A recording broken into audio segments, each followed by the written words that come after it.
Okay, so this is exactly what we're up against, folks.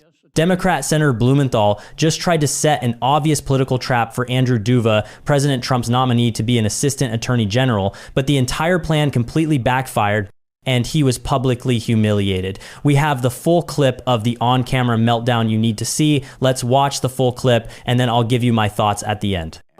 Senator Blumenthal, who used to be a U.S. attorney himself. Thank you, Mr. Chairman. I was a United States attorney for 4.5 years in Connecticut, and so, Mr.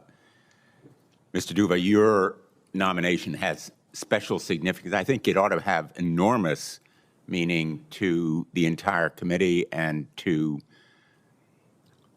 the nation, because you will have enormous power over people's lives. And I was impressed by your statement that essentially your ethic is to do the right thing for the right reasons. And unfortunately, what we've seen in recent weeks is prosecutions based on personal animosity or political considerations of two very prominent individuals, James Comey and Attorney General Tish James, where career prosecutors resigned because they thought it was the wrong thing for the wrong reasons, in fact, based on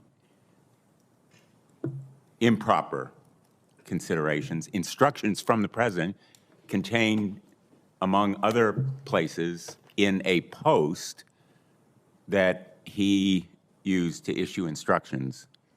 And so I want to probe a little bit on that question. Would you agree that no one should be prosecuted for their political beliefs or because they're a personal or political adversary of the president? Thank you for the question, Senator Blumenthal. I can't speak to those cases because I'm not I'm asking you in general, and I think it's a yes or no question. Yes, Senator. And as I said in my opening statement, individuals are prosecuted based on the facts, and those facts as applied to the law. And for 18 years as an AUSA, I wrote a pros memo in every case. So I'm going to interrupt you with apologies because I have limited amounts of time. I'm going to take that as a yes, that they should be based on the facts and the law, not the president's personal feelings of animosity or political opposition. Let me just follow up, because you're going to be in this position if you are pressured by someone in the White House,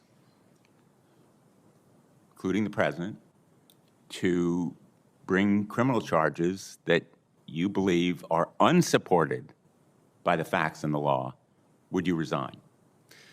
We're going to evaluate every case that we receive, Senator, based on the facts and the law, and we will have processes. I mentioned a prosecution memorandum that I will evaluate at the highest level of the criminal division, and I will consult with the Deputy Attorney General, and my decision will be based solely on the facts and the law in every case. And I'm asking what you would do if you are instructed to bring an indictment, to seek an indictment from a grand jury that you believe is lacking in facts and legal support. Would you resign? Would you stand up? Would you be counted? It's not enough to say, we'll review it on the process and so forth. Now is your time to tell this committee that you'll have the backbone to stand on conscience and conviction. I don't think I'll be in that position, Senator, but all I can say is I will do what I've always done based on the Justice Manual and the process and the ethics of my office is evaluate cases based on the facts and the law and make decisions. They will not be based on personal animus. They will not be based on tweets. They will not be based on anything but the facts and the law in each case. I'm disappointed in that response because I think it's less than the American people deserve by way of a commitment to the rule of law. But you did mention the Justice Department manual, and I have a proposal, and I'm hoping it will be supported on a bipartisan basis that would, in effect, among other things, codify the Justice Manual's prohibitions on political considerations in charging decisions and prohibit the White House from intervening or interfering in specific charging decisions.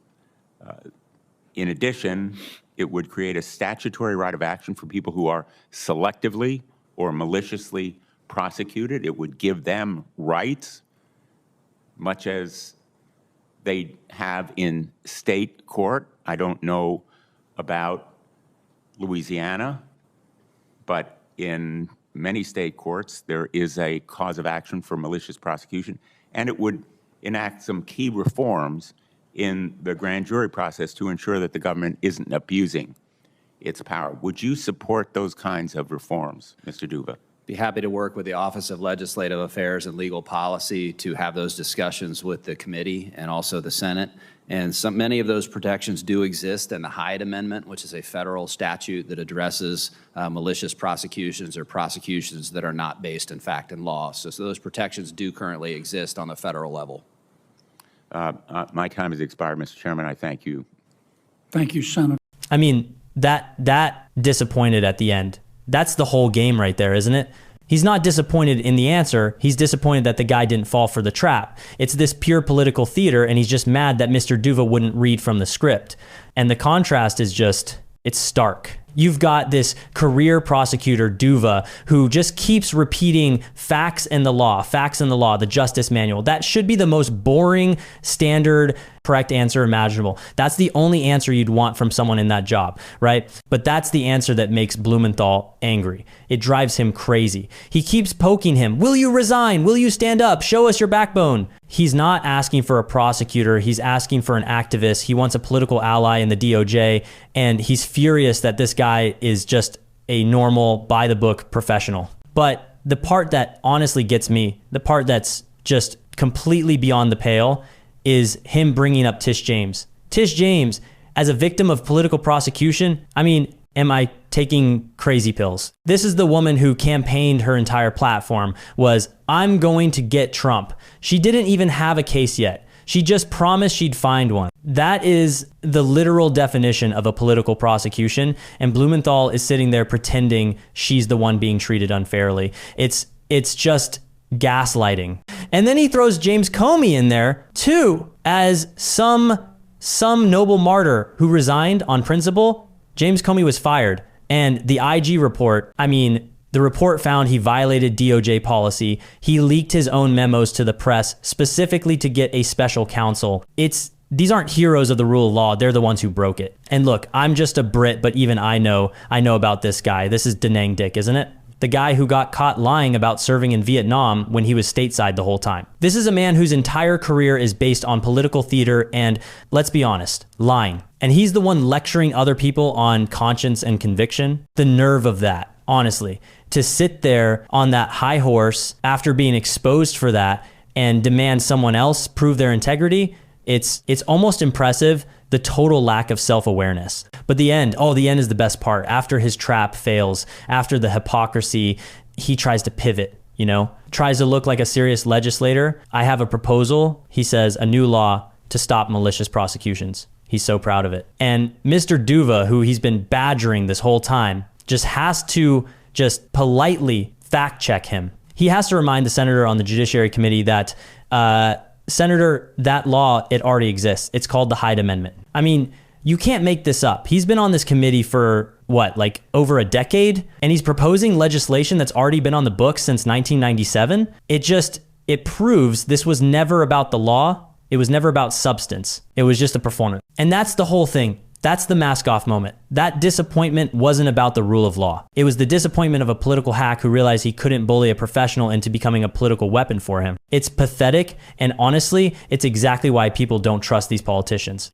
Let me know your thoughts in the comments. While you're down there, hit the like button and subscribe. I appreciate you guys, and I'll see you in the next one.